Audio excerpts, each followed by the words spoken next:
nyangka bahwa engkau dapat membeli karunia Allah dengan uang. Rasul-rasul itu berkata, saudara, binasalah engkau bersama dengan uang. Makanya Bapak Ibu Saudara, jangan bangga, jangan terlalu bangga diri dengan uang. Ya, jangan berbangga diri dengan uangmu. Ya. Yang namanya uang bisa membawa kepada kebinasan. Betul? Yang barusan kita baca. Petrus berkata, binasalah engkau bersama dengan uang.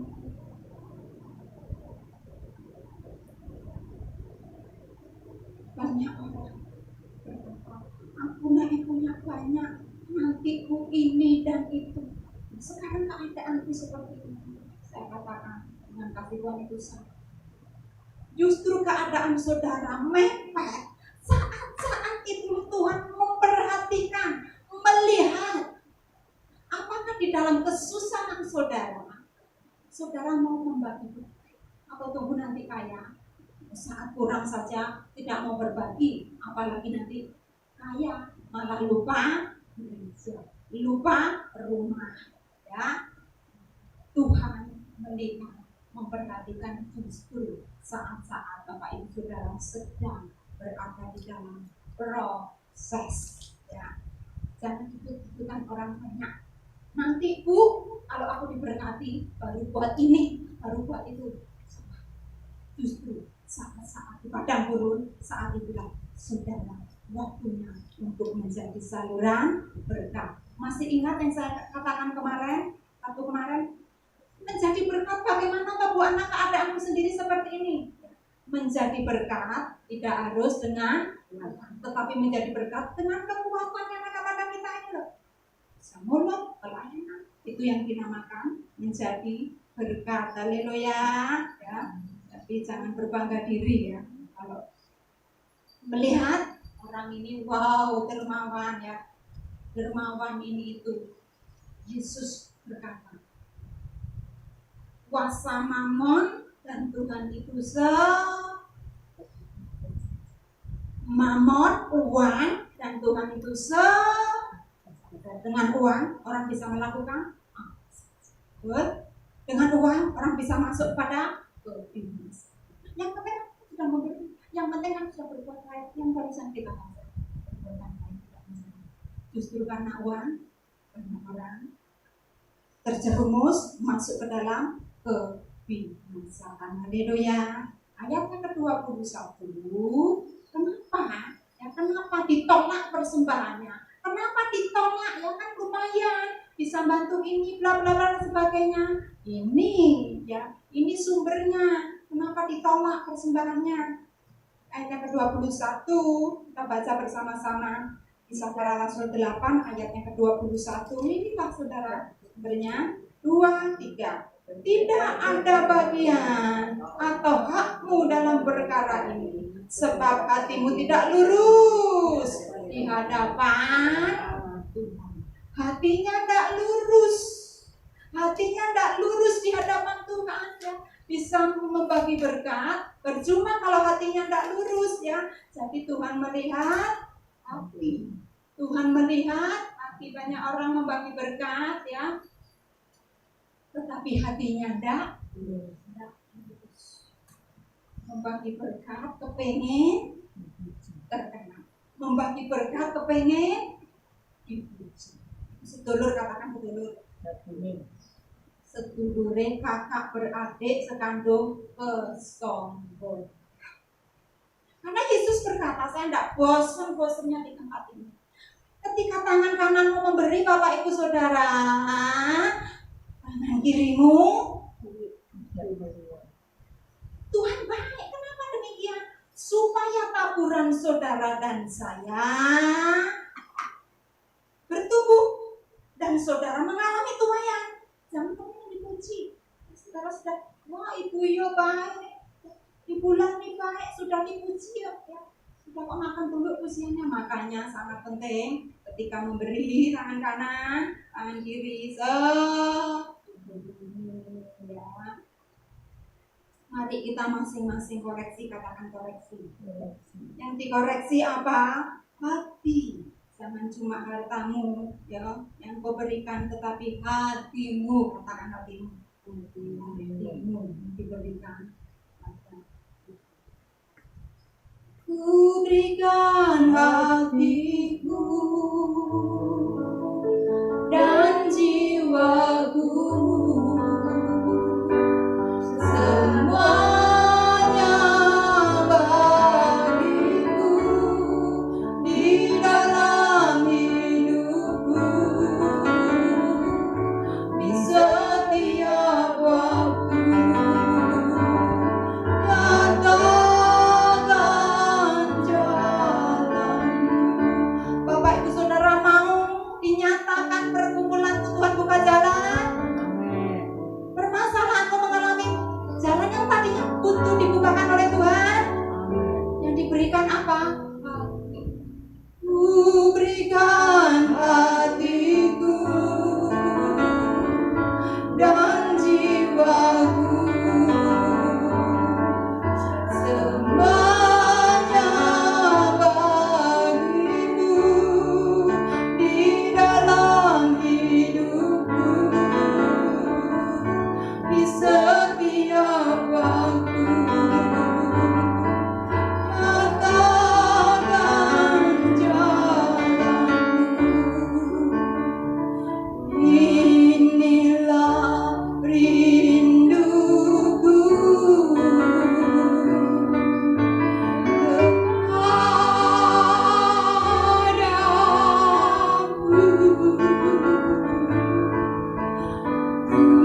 menyembahmu ya Allahku, segenap hatiku memujimu.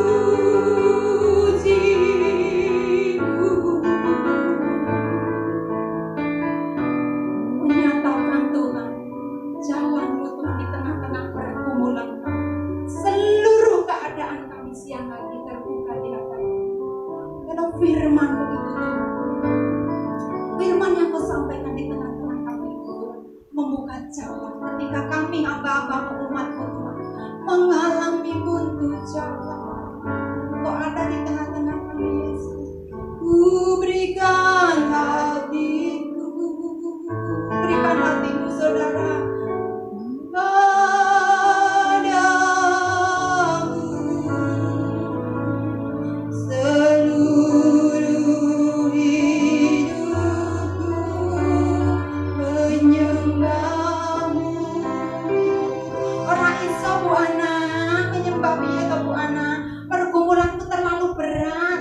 Begitu masuk kamar Bu Ana, mulutku bungkam, aku tidak bisa menyembah. Aku tidak bisa menyembah karena terlalu rumit, terlalu banyak gunung-gunung persoalan. Sehingga apalagi memberikan kamu, Bapak Ibu Saudara, Tuhan itu sungguh sangat teramat baik. Yang memberikan kepada saudara dan saya roh penolong. Mintalah kepada roh penolong. Tuhan, aku mau menanggalkan segala pergumulan. Aku mau mengalami Engkau Tuhan di ruang Tuhan. Sehingga Tuhan, ketika aku berjumpa dengan Engkau, aku berikan hatiku, maka Tuhan akan menyatakan jalan itu terbuka buat saudara dan saya. Percaya katakan, yang percaya katakan, berikan kepada Tuhan hatimu. Haleluya.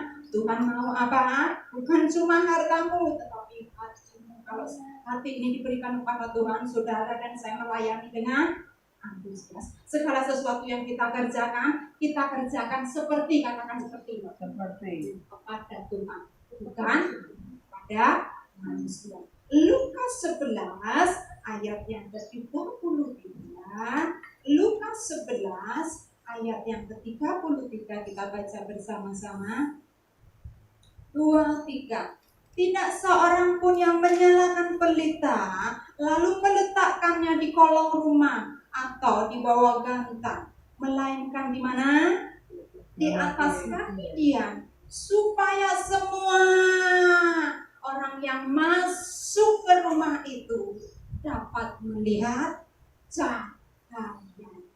Tuhan mau melalui kehidupan saudara dan saya, firman yang selama ini kita baca, firman yang selama ini kita dengar, firman yang dipelihara itu terpancar, bercahaya.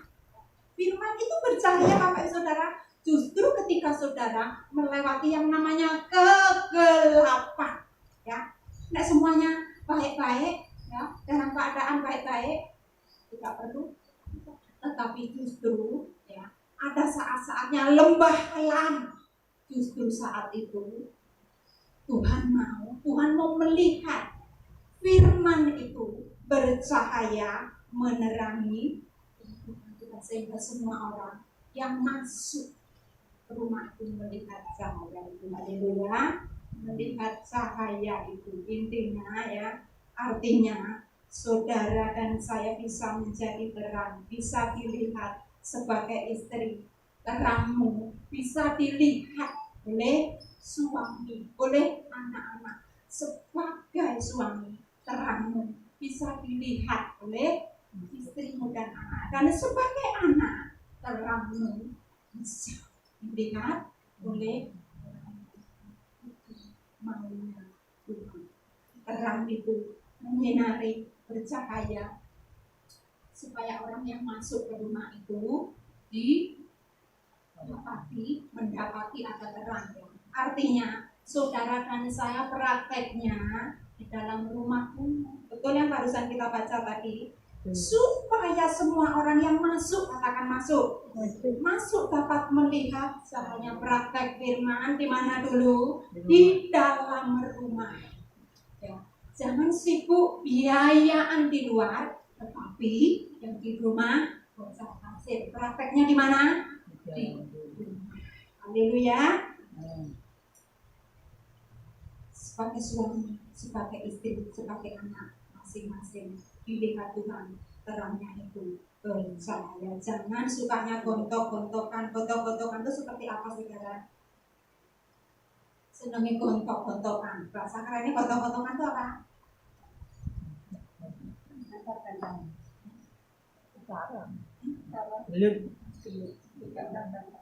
Belut, masa belut? Gontok-gontokan itu ya. Ya kamu dulu Toma, yang harus kamu tahu firman, kamu lebih dulu masuk di dalam Tuhan. Itu sebaliknya. Ya kamu dulu Toma. Artinya apa? Gontok-gontokan. Sebagai anak suka pelayanan ini dan itu. Intinya jangan gontok-gontokan, tetapi saudara dan saya harus masing-masing, katakan masing-masing, melakukan. Jangan menuntut pasanganmu, ya, jangan menuntut teman-temanmu, jangan menuntut yang lain untuk berubah dulu. Masih ingat? Yang berubah siapa? Aku, katakan aku. Kalau orang di sekitarmu mau berubah, yang berubah terlebih dahulu siapa? Aku. Saudara mau bayi sampai umur, sampai yang lambene copot, ya, kita akan bertobat. Karena pertobatan itu karya Roh Kudus. Bagian saudara dan saya cuma menabur firman, melakukan ketekunan. Orang itu mau bertobat, mau melakukan atau enggak, itu karya Roh Kudus. Haleluya. Nah, dari itu perlu sangat-sangat penting untuk kita terus-menerus minta bimbingan siapa?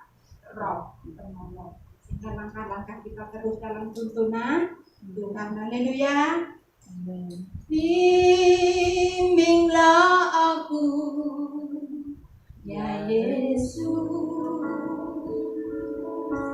di sepanjang jalan hidupku. Firman-Mu bagaikan sulur, agar ku tak sesat di jalan. Bapak Ibu Saudara, beberapa hari waktu, sudah beberapa bulan sih, saya itu diingatkan, kalau saya saya itu pernah berjanji, Tuhan, hasil dari pelayanan aku khotbah Tuhan semuanya aku pakai untuk karena saya itu lupa saudara, lari pikirin kan buat belanja ini dan sebagainya. Nah, di situ diingatkan itulah fungsinya Roh Penolong, Roh Kudus. Kamu pernah ngomong seperti ini? Nah, ketika itu makanya Tuhan itu ketika berbicara apapun, Tuhan mau supaya saya mencatatnya karena pikiran kita itu sangat terbatas. Begitu diingatkan, saya kembali lagi mungkin rumah-rumahan. Nah, malamnya saya dikasih mimpi. Jadi Tuhan itu bisa berbicara melalui apa? Mimpi, bisa melalui apa? Saya masuk ke Alfamart beli sesuatu, ya. Sebagian saya bayar, sebagian lari. Ambilnya maksudnya apa Tuhan? Berarti aku nyolong. Kamu kan bilang persembahan dikembalikan menambah. Waktu itu terus saya bilang sama Buyo, tolong persembahan. Bukannya saya nggak mau megang, karena saya paling takut dengan Tuhan. Tolong Buyo persembahan dicatat, dihitung, ya, biar Buyo saja yang dengan demikian kan lali-lali menang pintu ini dan jenenge uang itu apa? Dengan ditata aman, ya. Semua di sini sudah ibadah di gereja. Ada yang seperti makin ibadah di rumah, apa-apa, tidak masalah. Tetapi saudara, yang namanya persembahan itu ibadah. Pak Nathan berkata ibadah itu dua, seperti mata uang. Ibadah juga persembahan. Meskipun saudara tidak bisa ke gereja, tetapi yang namanya persembahan harus tetap kita berikan kepada Tuhan. Haleluya. Uang yang gambare satu tak laku enggak cukup. Jadi uang itu bolak-balik harus komplit sehingga laku. Amin. Ya. Ayat yang ke-34 tadi berkata apa? Kita baca bersama-sama. Lukas 11 ayat yang ke-34. Matamu adalah pelita tubuhmu. Jika matamu baik, teranglah seluruh tubuhmu. Tetapi jika matamu jahat, gelaplah seluruh. Mata adalah apa, saudara? Mata adalah pelita tubuh. Nek matamu buram oleh uang, buram oleh segala sesuatu yang ditawarkan oleh dunia, maka perjalananmu akan buram. Tetapi Bu Ana di sana ya tidak kenal Tuhan. Kenal Tuhan pun uripe sak enake dhewe kok jaya sukses. Betul? Bapak Ibu Saudara yang dikasih di Tuhan, jangan membandingkan. Ketika saudara dan saya dalam proses, jangan membandingkan dirimu dengan orang lain. Engkau membandingkan dirimu dengan orang lain, maka saudara akan menjadi orang yang tidak bersyukur. Dan ini matane burem, kabur, ya, kabur. Kemarin itu saya juga agak gemes saudara baca Alkitab pun kurang. Berjalan di depan bulan apapun, bulan sangat-sangat gak enak. Kenapa kok ini? Marah Penolong berkata, buka kacamatamu. Oh haleluya, ketika tak buka kacamataku, sepuluh kacamataku bertaburan dengan tepung. Karena saya bernaya tepung. Tidak enak ya, orang berjalan di dalam keguraman. Karena itu Bapak Ibu Saudara yang dikasihi oleh Tuhan, jika mata saudara dan saya terang, maka seluruh perjalanan kita akan terang. Bukan berarti semuanya lancar, bukan berarti semuanya mulus. Justru ketika dibawa lembah kelam, gelap, pekat, tolak, opo-opo. Ya, firman itu akan menerangi, firman itu akan bekerja, firman itu akan bergerak menerangi itu. Haleluya. Ya.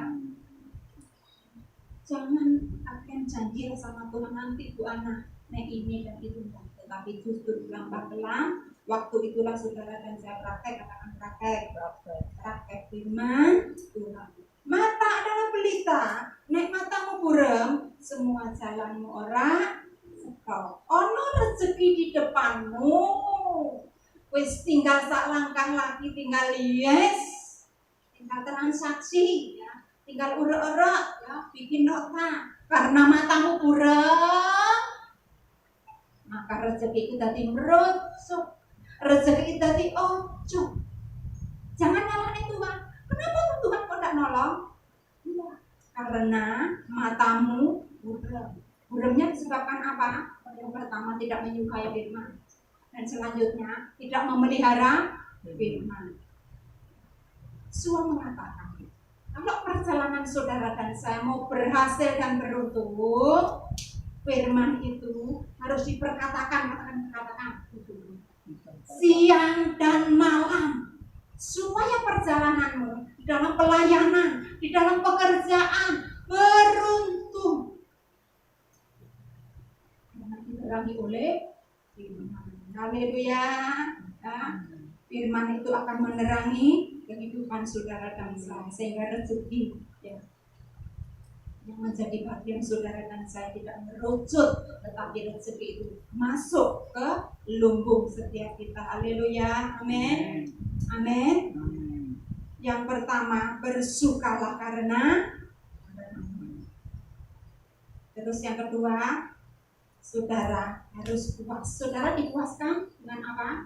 Dengan es teh, es campur. Kemarin itu saya dapat kiriman. Dapat kiriman ada sama nunuk, ayam bakar sama nunuk, es. Awas, sabar, ini godaan. Sabar godaan aku pakai ngarepmu. Awas, sabar ya. Tetapi yang saya maksud di sini saudara dan saya haus, katakan haus akan kebenaran firman Tuhan. Dan yang ketiga yaitu memiliki hati yang lurus, sehingga setiap persembahan kita, pelayanan sekecil apapun, taburan sekecil apapun, dikenan Tuhan ya, dikenan Tuhan ya. Saudara jangan kecil hati, saudara bisa, aku cuma bisanya memberi sedikit, yang sedikit itu kalau hatimu lurus sudah siap di hadapan Tuhan. Haleluya. Kita buka sebentar Amsal 22 ayat yang ke-9. Amsal 22 ayat 29. Yang ketemu tolong dengan cepat dibacakan. Saya baru nengok jam, akhirnya masih jam 11. Amsal 22 ayat yang ke-9, yang ketemu tolong dibacakan. Orang yang baik hati akan diberkati karena ia membagi rezekinya dengan semestinya. Amin. Betul yang barusan dibaca, orang yang baik hati atau orang yang lurus hatinya ya. Tapi persembahan Simon ditolak oleh karena apa? Hatinya tidak lurus, hatinya tidak benar ya. Tetapi Amsal ini yang barusan kita baca, orang yang baik hati atau orang yang lurus hatinya akan membagi rezekinya. Rezekinya dibagi untuk pekerjaan Tuhan. Orang yang baik hati akan selalu menjadi saluran berkah.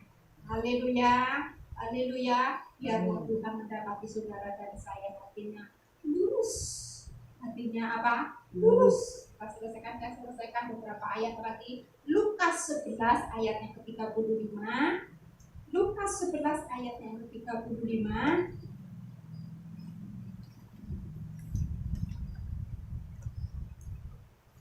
Lukas 11 ayat 35.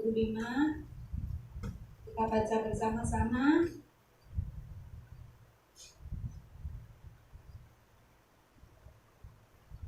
Belum dibaca.